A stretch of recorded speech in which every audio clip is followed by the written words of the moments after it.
Hello, my name is Annalise. I'm a critical care nurse from Los Angeles, California in the United States.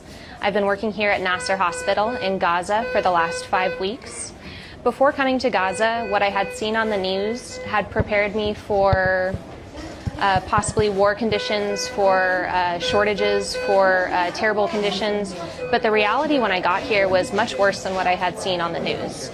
And it's not covered in the greatest detail because it's happening on such a large scale that it's hard to get all of the details of what's happening. In all of the units that I've been in, there's severe shortages of supplies. There's no gauze, there's no tape, there's no soap.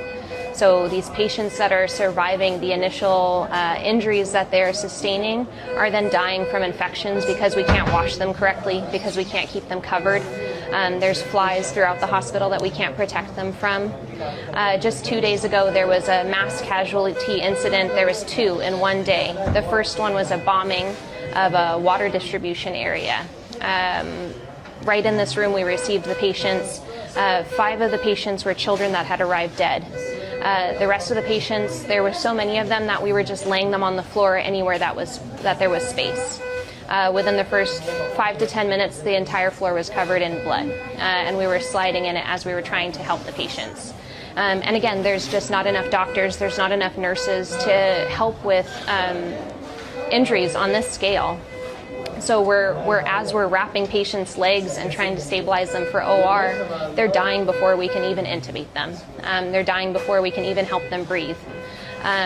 So the scale of catastrophe that's happening right now, even with all hands on deck, all hands that are available, it's just impossible to cope with it.